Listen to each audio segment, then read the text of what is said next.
Hello and welcome to the Watkins Glen Learn How to Drive for NASCAR Heat 5. I'm going to go through a corner by corner explanation of how I run the track, and then I'll show you my setup when we're all done with it here, in the hopes that it can help others become better racers, better drivers, and go faster. Let's make it happen. So starting here at the start finish line here, first thing to look for is braking points. Now it is critical for almost every braking point on this track that you know what threshold braking is. Threshold braking is where you don't hit the brakes 100% right away, but you slowly get on the brakes to get to 100%. I start hitting the brakes right about when the car is passing the 400 marker. So right about here is where I start getting on the brakes, but I'm not fully on the brakes 100% until I'm just past the 300 mark and the 200 is just out of sight. And at that point, I am on the brakes 100%, and then I do what's called trail brake as I go into the corner and I'm downshifting. So I am actually still on the brake, but as I turn, if I am 50% into my turn, I am 50% off the brake. And then as soon as I get to center, now I am 100% off the brake as I am now 100% in the corner. And then as you start to come off the corner, right about here, I'm 50% throttle and 50% steering, to the point where I am finally 100% throttle because I'm going straight. As you come into here, I'm normally shifting from third to fourth, somewhere about here. Now it is critical to, as you get into the first S, to not be going actually too fast or too wide. And I find it's actually better to hold and lift going in here, so that way you can keep the car to the right of the track. So you set up this next corner, this next S correctly, and you're staying on the left side of the track here, all so you can have a proper entry, middle, and exit through the last S. If I can hit my right side tires right on the yellow line or even touching the berm, that is how we're going the fastest way through this corner. Now if you go too fast through the first S and it changes your entrance points in the next parts, it's going to screw that all up. And this is the most important portion of the track, because this is the fastest straightaway on the whole track. So if you mess up in the S's, it kills almost your entire lap, because this is your fastest point. Now coming into the bus stop here, now this can be a tricky one. I don't even know if I have it figured out 100% yet. But what I'm looking for here is just when I get past the 200 mark, there is this little light stand right before the 100 mark. As soon as I see that pass the Earnhardt bar right there in the center of the car, that is when I start getting on the brake. Again, doing that threshold braking where I start getting onto the brakes, but I am not 100% braking until I almost am coming up to this white line right off of that 100 foot mark. So threshold braking all the way down here, slowly starting my turn in, downshifting, and then I'm slowly letting off the brake, again trail braking, to about here.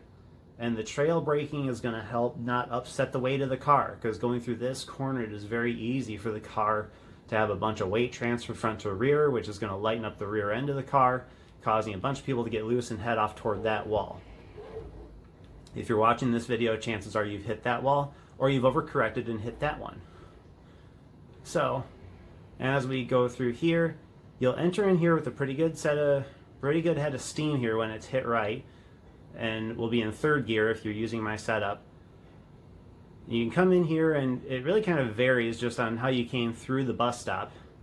But what I'm looking for here from my throttle point, you get into the corner and you're letting off, maybe touch the brake if you feel like you're about to go too high.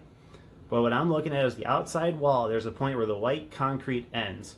As soon as that white concrete ends and the blue comes into view, the guardrail on that outside wall, that, as long as the car is done coasting to the outside of the track, I get back on the throttle. I am wide open at that point.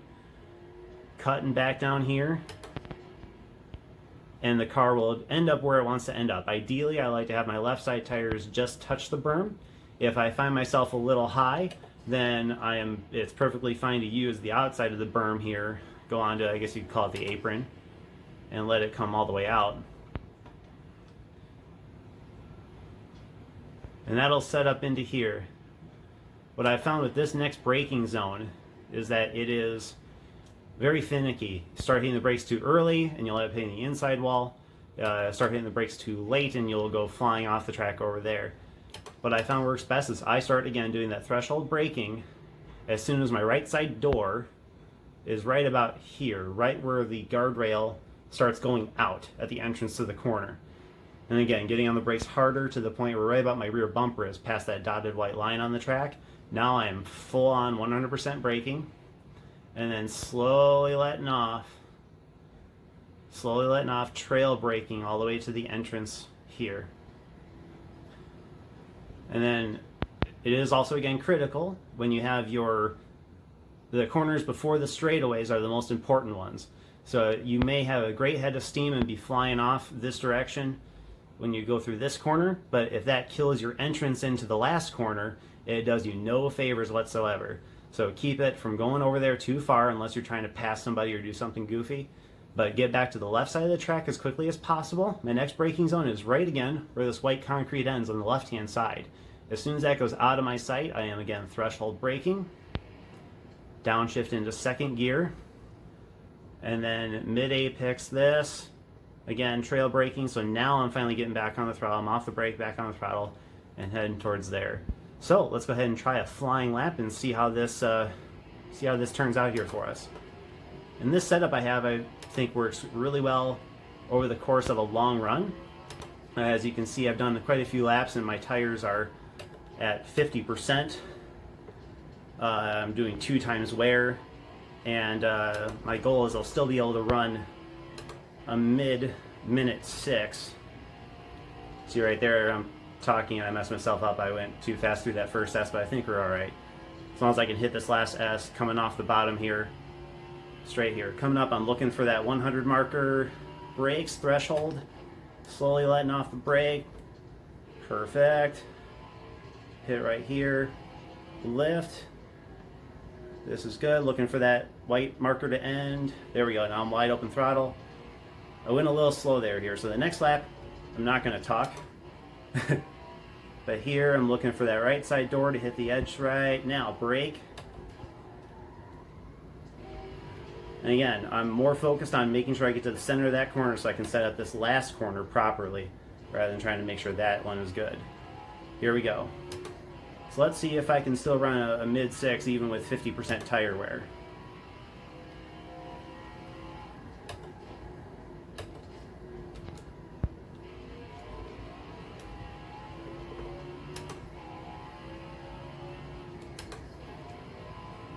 And again, I rolled off the throttle there to shift into 4th,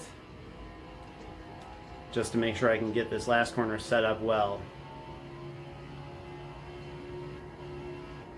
And I'm running out of fuel. That's awesome.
All right.